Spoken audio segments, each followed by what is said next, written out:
Ce soir, la vérité ne chuchote plus. Elle accuse, et l'histoire retient son souffle. Damiba n'est plus protégé par l'exil ou le silence. Son retour marque la fin de toutes les excuses, de tous les faux-semblants qui ont permis à la trahison de s'abriter derrière l'ombre des frontières. Désormais, il n'y a plus ni refuge lointain, ni promesse de pardon facile. La justice est inéluctable, même pour ceux qui fuient. Nul ne peut se cacher éternellement face à la mémoire collective d'un peuple blessé. Les années d'évitement, les esquives diplomatiques, les murmures à l'étranger, tout cela s'effondre ce soir sous le poids de la vérité. Chaque trahison a fragilisé la nation, a fissuré la confiance entre citoyens, a semé la peur et le doute dans les foyers de Ouagadougou jusqu'aux villages les plus reculés. Chaque coup d'État avorté a laissé une cicatrice supplémentaire sur le visage du Burkina Faso, retardant la paix, suspendant l'avenir de milliers d'enfants à l'ambition de quelques-uns. Mais le moment de l'affrontement est arrivé. Ce n'est pas une vengeance, c'est un point de bascule. Soit la justice s'impose et le pays se relève, soit l'échec ouvre un cycle sans fin de méfiance, d'instabilité, de familles séparées par la peur. Ce soir, le Burkina Faso décide s'il sera à jamais une terre de compromis lâche ou s'il trouvera la force de se réconcilier avec lui-même en imposant la responsabilité à tous, sans exception. Mais comment le Burkina Faso en est-il arrivé à cette nuit décisive? Pour comprendre l'ampleur de ce retour, il faut revenir sur les années de chaos et de promesses brisées qui ont mené la nation jusqu'à ce point de rupture. Avant le silence, il y eut le tumulte, chaque coup d'État un pari sur la nation.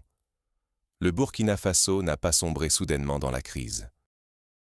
Pendant des mois, non, pendant des années, la volonté d'une poignée d'hommes a plongé la patrie dans un cycle infernal de coups d'État, des tentatives répétées, de plus en plus désespérées, où chaque échec semblait nourrir le suivant. À chaque putsch, c'est la stabilité du pays qui se trouvait prise en otage, la confiance collective abîmée, le tissu social lacéré. Paul-Henri Sandaogo Damiba n'a pas été le seul à s'engager sur cette voie, mais il en fut le visage le plus marquant. Après avoir arraché le pouvoir par la force, il s'est accroché, multipliant les manœuvres. À chaque revers, il choisissait l'escalade plutôt que l'introspection, le pari risqué plutôt que la responsabilité. D'abord sûr de sa légitimité, il croyait que le port de l'uniforme suffirait à imposer le respect. Mais à mesure que son soutien fondait, ses décisions trahissaient non pas la force, mais la panique. Pourtant, la porte du dialogue a été maintes fois ouverte. Le peuple, les médiateurs, même certains soldats, tous ont tenté de contenir le chaos par la discussion, d'éviter l'irréparable en tendant la main. Mais chaque invitation à la paix s'est heurtée à une ambition dévorante. Les appels à la raison ont été ignorés, comme si le destin du Burkina Faso dépendait d'une seule volonté, aveuglée par la soif du pouvoir. Plus grave encore, chaque échec de Damiba a laissé des cicatrices profondes. L'armée, déjà éprouvée par les conflits au front, s'est retrouvée fracturée, perdant peu à peu confiance en ses chefs. Les familles, elles, ont vu la peur s'installer, la peur de ne plus reconnaître leur pays ni l'avenir promis à leurs enfants. À force de parier sur l'instabilité, Damiba et ses partisans ont consumé le capital de confiance et d'espoir qui tenait encore la nation debout. Tolérer plus longtemps cette spirale, c'est risquer bien plus qu'un nouveau coup de force. C'est jouer avec la désintégration de l'État, avec l'agonie de la confiance populaire et la perspective d'un chaos sans retour. À chaque tentative avortée, c'est un peu plus de l'âme burkinabé qui s'effiloche, menaçant la paix, la sécurité des familles et l'avenir collectif. La tension atteint alors son paroxysme. Lorsque l'exil prend fin, lorsque les frontières ne protègent plus, la justice s'impose comme une évidence. Le moment de vérité approche, et avec lui la promesse d'une nouvelle ère. Ce retour forcé n'est pas une revanche, mais un avertissement. L'impunité appartient désormais au passé. Découvrons ensemble comment la justice va sceller ce tournant historique. Dans ce huis clos, les masques tombent. Ce n'est plus un affrontement d'hommes, mais d'histoire. Au cœur d'une pièce silencieuse, loin des projecteurs et des foules, Damiba fait désormais face à la nation, incarnée par le chef. Ici, aucune colère, aucune violence, seulement la vérité nue, prononcé sans détour.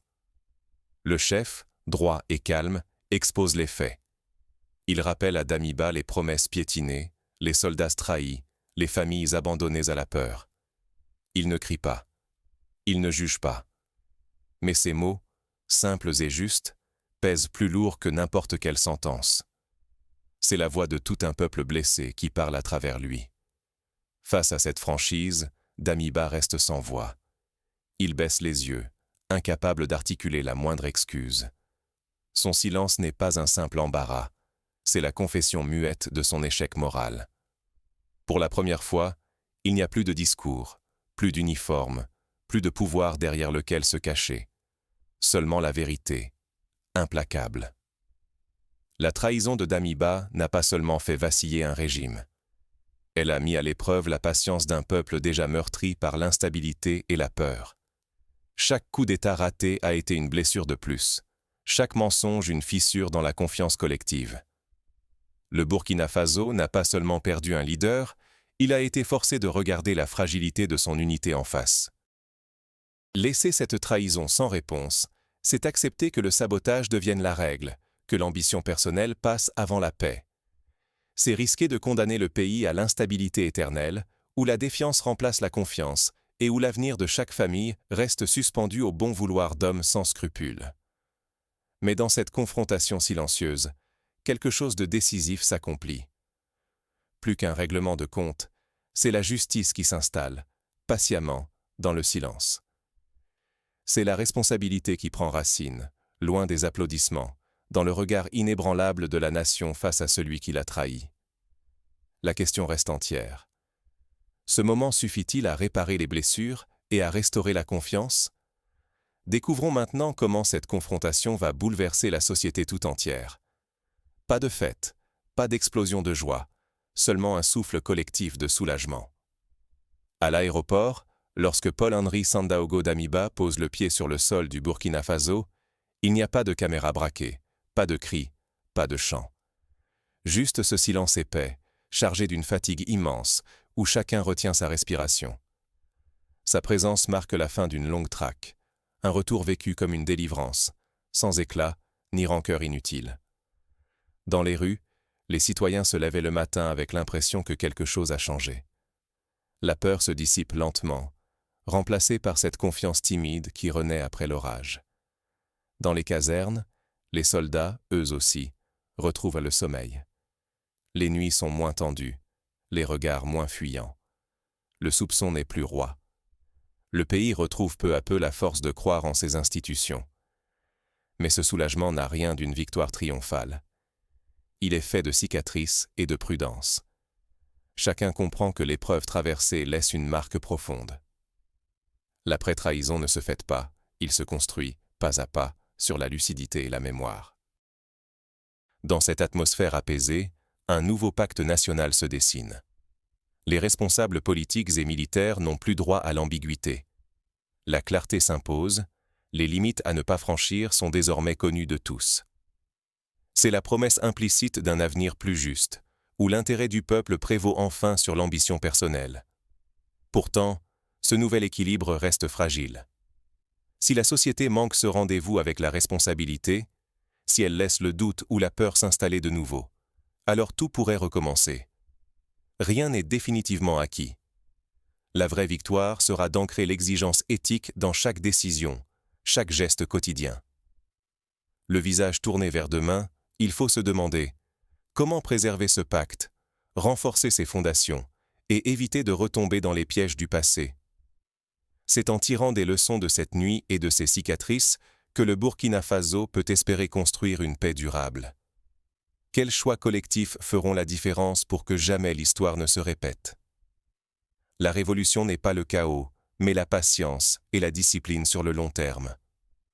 Dans l'ombre des applaudissements et loin des projecteurs, c'est la rigueur silencieuse qui construit l'avenir du Burkina Faso. Ce retour marque une frontière. Désormais, le pays ne sera plus jamais le terrain de jeu des ambitions personnelles. Mais pour que la leçon de cette nuit ne soit pas oubliée, il faut graver dans nos esprits quelques vérités essentielles. Soldats, votre première loyauté n'appartient pas à un homme, ni à un uniforme. Elle appartient à la nation, à vos familles, à ceux qui dépendent de votre courage pour vivre en paix. Suivre aveuglément un chef, c'est risquer de trahir ce que vous avez juré de protéger. Jeunesse du Burkina Faso, rappelez-vous, le désordre n'est pas la transformation. Ce n'est pas dans la confusion que l'on bâtit un avenir, mais dans la constance, dans la discipline, dans la capacité à tenir tête aux sirènes de la facilité. Ceux qui crient au changement mais sèment le chaos n'apportent que souffrance et retardent la vraie révolution, celle du progrès durable. La stabilité retrouvée n'est pas une fin, c'est un commencement. L'histoire ne se souviendra pas de ceux qui ont trahi, mais de ceux qui ont choisi de rester debout lorsque tout tremblait. Le futur appartient à ceux qui refusent la défaite, à ceux qui font de la fidélité à la nation un acte quotidien. Si nous n'embrassons pas ces valeurs, vigilance, responsabilité, discipline, alors la porte reste grande ouverte au retour du cycle infernal. Ambition démesurée, coup d'État, famille brisée et l'espoir étouffé dans l'œuf. Le risque est immense. Chaque oubli, chaque relâchement nous rapproche à nouveau du gouffre. Aujourd'hui, nous devons refermer ce chapitre non par oubli, mais par un engagement ferme.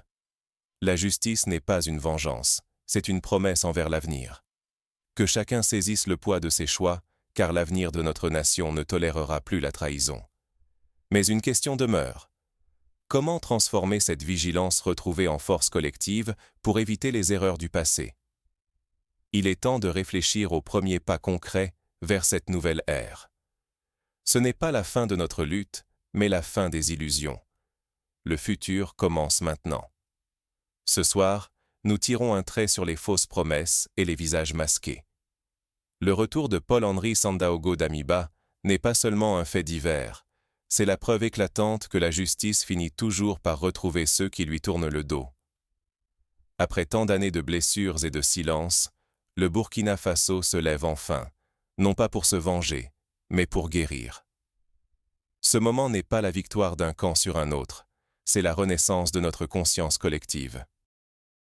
La peur a reculé, la confiance s'installe. À travers cette épreuve, notre pays s'affirme. Le temps de l'impunité est révolu, et chaque Burkinabé porte désormais une part de responsabilité dans la protection de nos valeurs. N'oublions pas ce que nous venons de traverser. Baisser la garde aujourd'hui, c'est déjà ouvrir la porte aux trahisons de demain. L'histoire nous l'a enseigné durement. Chaque fois que l'ambition personnelle a prévalu sur l'intérêt commun, la nation a vacillé, des familles ont été brisées, et notre avenir collectif s'est assombri. Il ne s'agit plus de prendre parti pour un homme ou contre un autre. Il s'agit d'être les gardiens vigilants de notre mémoire, de refuser la répétition des mêmes erreurs. Une nation forte ne se construit pas sur le bruit des armes, mais sur la solidité de la confiance partagée, sur une justice qui ne crie pas, mais qui avance. Regardons-nous en face. Ce retour marque la fin d'une époque. Plus de place pour les illusions, plus de refuge pour la trahison. Chacun de nous devient le témoin et l'acteur de cette nouvelle ère. Le Burkina Faso renaît, debout, déterminé à ne jamais retomber dans les pièges du passé. Notre vigilance est notre meilleure armure. Préservons-la. Ensemble, refusons la tentation du repli, de la peur, du doute. Incarner l'espoir, c'est faire vivre la mémoire des sacrifices consentis. C'est défendre la paix et la stabilité héritée au prix du sang et des larmes. Ce n'est que le début. Il nous appartient de transformer cette page douloureuse en socle pour l'avenir, d'honorer nos engagements et de rester unis face aux défis qui viendront. C'est entre nos mains que se construit la résilience de notre nation.